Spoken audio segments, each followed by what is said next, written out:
Hello, my name is Yelena Lisser. I'll be your nurse practitioner today. I'm just going to clean my hands and we are going to assess your lungs and your cardiac and your abdomen today. And so I could see that your color is nice and pink. I could see that there is no use of any accessory muscles when you breathe.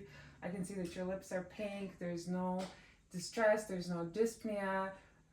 And your lungs look and your chest looks symmetrical. If you can stand up for me, I'm just going to assess the anterior posterior diameter in comparison to your transverse diameter, and the anterior posterior is bigger than your transverse, no barrel chest, and that's wonderful. Next, I'm going to palpate just your lungs area. Does anything feel tender? No. When I palpate? Okay. Next, I'm just going to go ahead and percuss and make sure I hear all resonance sounds except respectively on any organs, or dull sounds would also be on your ribs or scapulas. Okay, turn around. Thank you so much. I'm also going to do that starting from your apex to your base. Okay.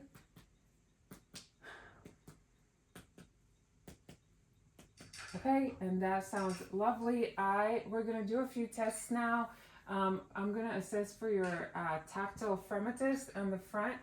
I'm gonna put my arm and go ahead and say 99. 99, 99, 99, 99, 99, 99. Okay, turn around. I'm gonna do the same thing. Go ahead and say 99. 99, 99, 99, 99, 99, 99, 99, 99. 99. Okay, beautiful. That I can feel that vibration, and if we weren't feeling that vibration, that would maybe indicate of trapped fluid or pneumothorax.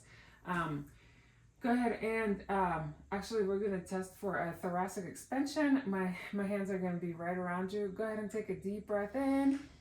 Okay, and my hands expand symmetrically. That's wonderful. Now you can exhale. And another test we're going to do is turn around a little bit more to the camera. We're going to do a diaphragmatic excursion. If you could take a deep breath in and hold it there. And I'm going to percuss until I hear a dull sound, okay, which is about here. And okay, and go ahead and exhale. Now take a few deep breaths and then inhale and exhale completely and just relax.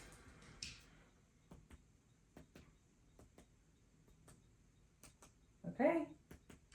I'm listening for where that sound becomes dull again from resonance, and that is the base of your diaphragm, and that is about 3 centimeters here, and the normal is 3 to 5, so that's wonderful. That is the normal measurement for your diaphragmatic excursion.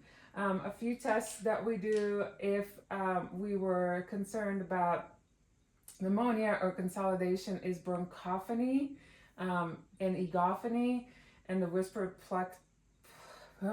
pectoral Q. And those all kind of test for consolidation in your lungs. The bronchophony, I would just have you say 99, and I would auscultate to hear if I can hear it really clearly. That's concerning because consolidation, the sound travels faster. Also, egophony is when I'll ask you to say the letter E, and I would hear E and not an A. And whispered pectoral Q is when you whisper, and I shouldn't be able to hear it, but if I hear it, that's maybe indicative of consolidation. I'm just gonna listen to your lungs, starting from the the apex. If you could just lift your arms for me. Thank you. I'm gonna go down this way, and I'm just doing it for the sake of time. I would listen a lot more carefully and have you take a deep breath. And I would also listen on the lateral parts, and especially on the right lobe. Okay, turn around, please. And again, from the apex of the lungs, laterally, and vestibular sounds is what we want to hear. I don't want to hear any rhonchi, no crackles, no wheezes, no whistling, and that is all wonderful. Um, that concludes the lungs. We are going to go ahead and move on to the heart. So you can go ahead and sit down, please. I'm just going to, again, looking at you, your color is pink. I don't see any cyanosis. I don't see any jugular vein distensions on your sides. I'm actually going to look and palpate your carotid pulses. Okay, I'm actually going to auscultate for them as well.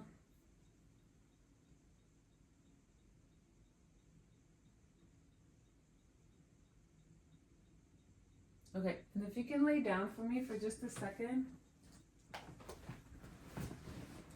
I'm going to inspect your pericardium right here and make sure that I see everything's clear. I can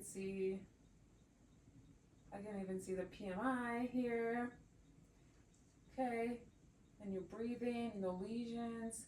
I'm gonna just palpate, starting from your aortic and pulmonic, herbs, point, tricuspid, and mitral. Actually gonna listen to all of them as well. So the aortic is on the second right intercostal space, so from the sternum, point of Louis, second, this is the aortic on the right side, second intercostal space. Second intercostal space on the left, pulmonic. Herbs point on the third intercostal space, tricuspid on the fourth intercostal space, and the mitral on the fifth intercostal space, and that is also the maximum point of impulse. I'm also going to listen to all of that with my bell.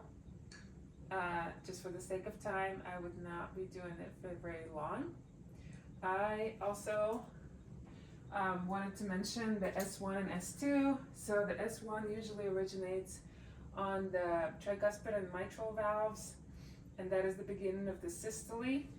S2 is usually heard on the aortic and pulmonic side, and usually pulmonic, and that is the beginning of diastole. Sometimes we hear splitting of S1, which happens from asynchronized valve closure. The S2 a lot of times have a normal splitting, which the pulmonic valve is just a tiny bit slower than the aortic valve closing. But there could be, again, a splitting if it's too long. S3 and S4 can be heard at the apex of the heart. Typically, we would lay the patient down on their left side lateral to listen to those, and we'd listen to S3 and S4 with our bell. Those would be on the apex of the heart. That is for the heart sounds. We are also gonna just palpate some pulses. Gonna palpate the brachial pulse, the radial pulse, again the brachial pulse right here, the radial pulse right here, and then we're gonna go behind the knees for the popliteal pulse on both sides respectively. And go ahead, bring your legs this way so we can see. We're gonna assess the dorsal pulses on top of the foot, right there, and the tibial pulses right there, bilaterally. Beautiful. Okay, now we're just gonna move on to the abdomen, if that's okay. If you can lay down, please. And you have a pillow and your hands are down. And did you empty your bladder? Yeah. Great. We're gonna again inspect with the light and make sure we can see the contour of the stomach, which is flat. We can see that it's smooth. We can see the peristalsis. We can see that there's no lesions, no rashes. We can even palpate for the aorta. Um,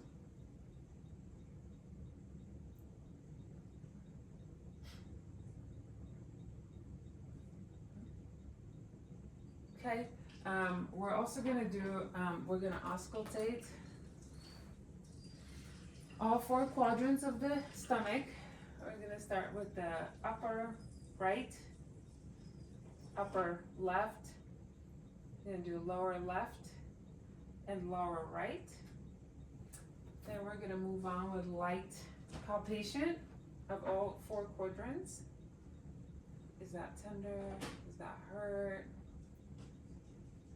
Okay, and then we're gonna move on to a more of a deep tissue palpation on all four quadrants. I can feel the structures, and this client in particular has a scar from his appendectomy. And we can percuss for the liver margins. It would be around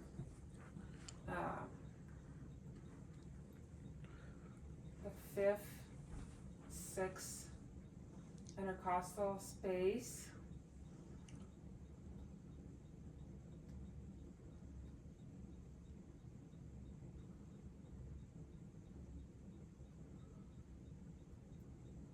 And on the left side, we could maybe see the margins of the spleen. Just gently tap.